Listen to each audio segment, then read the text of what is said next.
So we are here. It's me, Curly K Glam, and we're discussing episode 11. All right. And the episode starts off by Aaron getting out of jail. As you know, previously from the last episode, Aaron had gotten detained. We thought bro went to jail, only to find out he was detained at campus security. It was for a good cause.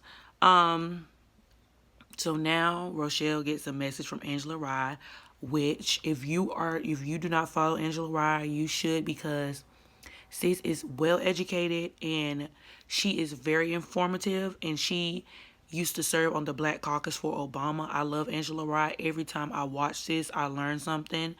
Very influential political figure or a political analyst, political commentator, and she also used to be on CNN. You know how CNN has those debates where they talk about informative issues. She's always on there. Love Angela Rye. But also she DMs Rochelle, which is Aaron's girlfriend, and she asks, could she have an interview with Aaron? Okay, so Zoe decides that she wants to go and support Aaron, even though she thought it would be awkward. She goes anyway. Sky and Jazz kind of, talk her into doing it. Sky and Jazz are just so funny because they was real ratchet before that camera came on, and then as soon as Jillian started recording, they was real polished. They said, we will not be losing our track scholarships because we out here saying the wrong thing because we need this money. Anyway, so yeah, Aaron went on there trying to be woke, and he was doing good in the beginning, but bro went off on a tangent. I don't know what bro was talking about. Honestly, I just don't even know. But we will see how this goes after that, because I just would like to say again, Sky's side banter. Sky's side banter.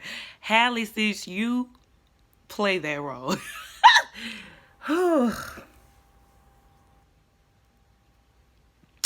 So, as you can see, Anna is, feeling away because Javi and Aaron is having conversations. Now she feel awkward. She wondering if she should know, if she should speak up about their situations. I think not. I think sis should remain quiet. It's none of Javi's business. Of course, we have the... Okay, I just want to say this. It's ironic. Blackish and Grownish both had like a civil rights like episode come on the same week. Anywho, but Aaron, nobody wants to tell Aaron how bad he tanked on TV. So they just trying to, make bruh feel better.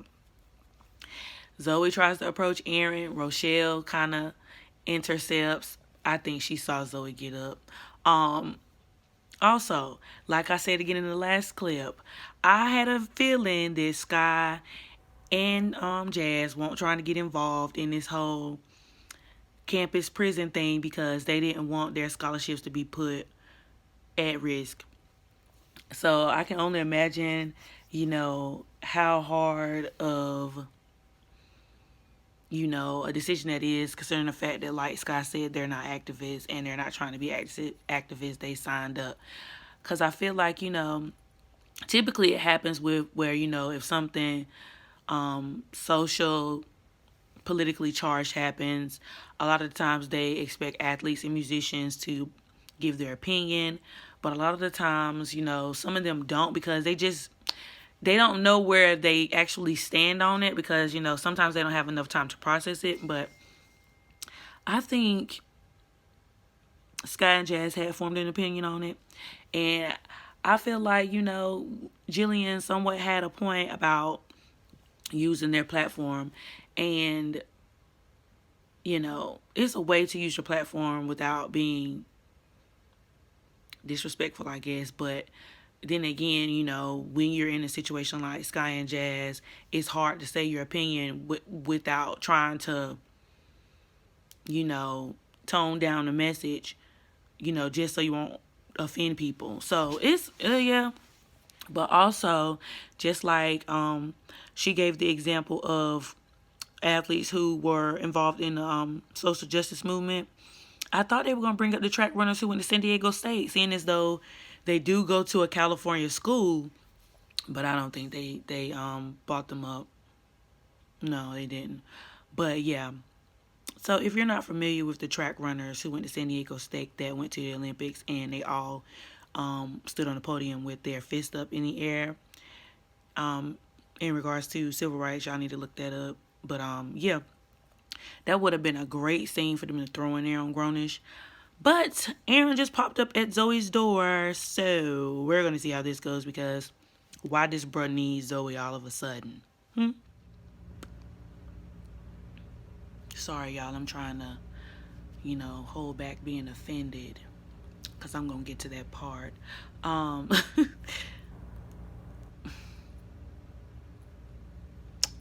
The orange suits were lit, I might add.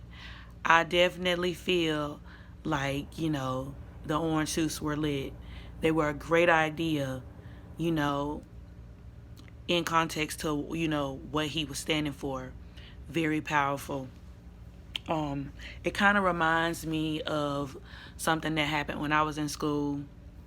It was a big social justice moment on my campus, because there was a girl who was crossing the street, and I went to a PWI as well.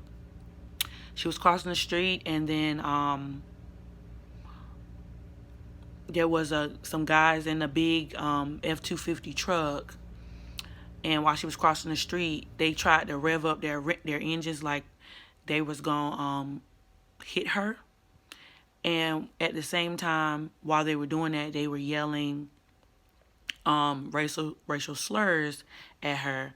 So there was one point in time where the campus was real like unruly, like people was riding around like speeding, with flags on the back of their cars, and they were writing racial slurs and stuff in the doors of the bathrooms. So it was, I can definitely relate to like something like this, because all the black students, how like at a PWI, we all congregate together and, stand outside, the university and the administration building, looking for answers. Also, so I could totally relate to that. Also, I like how Zoe and Aaron came together for the common goal of something good, to figure out how they could be powerful in a movement. Because like Zoe said, throughout time, especially with civil rights, part of being united and being on the same front, they all looked alike, and all looking alike sends a powerful message. So to see all those students out there on their yard, demanding answers from the university, I found profound, as well as Sky and Jazz decided to join the movement, because, as black athletes, there's this thing where sometimes black athletes find it hard to be civilly and socially charged in movements without, it being a conflict of interest to them, because,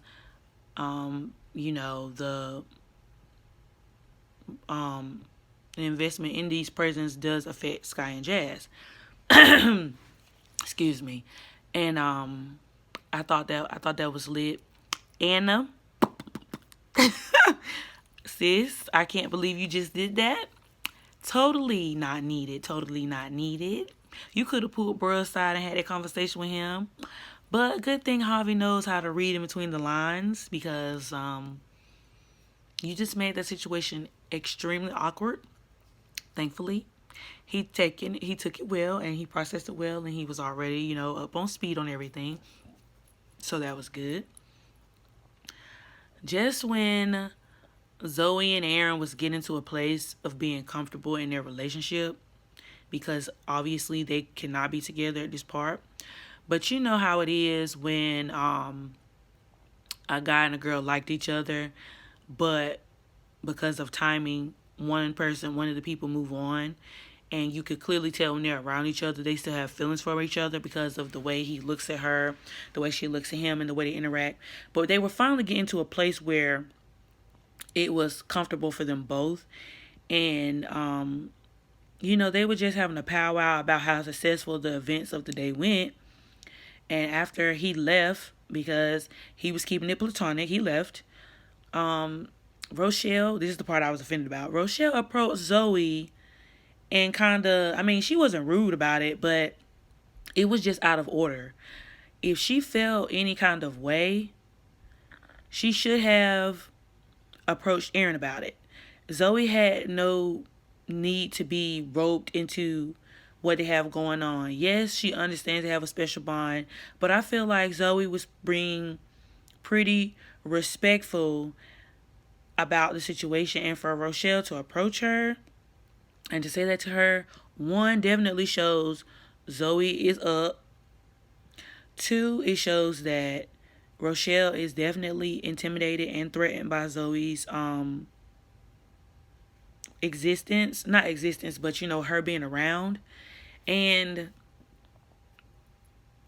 I just don't feel like there was no need for that. So I feel like once Aaron finds that out, I don't think he's going to be with Rochelle too much longer, because I feel like that was inappropriate. And Aaron's the type of guy where when stuff like that happens, he wants no parts of it because he feels like that's drama. So we'll see how that goes. I'm pretty sure the trailer for Grownish has already come out for next week.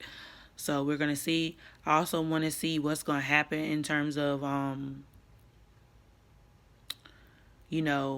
the school's going to go moving forward with them talking about the money that is invested into private prisons.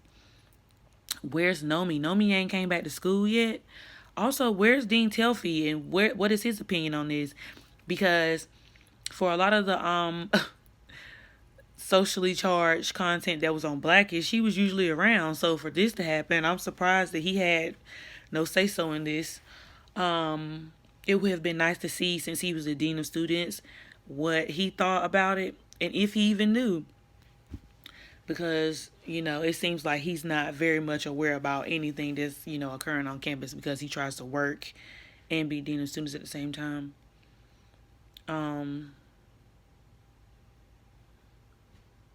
That's it. I think this episode was pretty much about Aaron. I think this was, a pretty decent episode. I like this one compared to the last two. So we'll see, y'all. We'll see. Don't forget to follow me on Instagram and Twitter at CurlyCakeGlam. Don't forget to rate, comment, and subscribe, and leave me comments down below on what you thought on this episode. Deuces.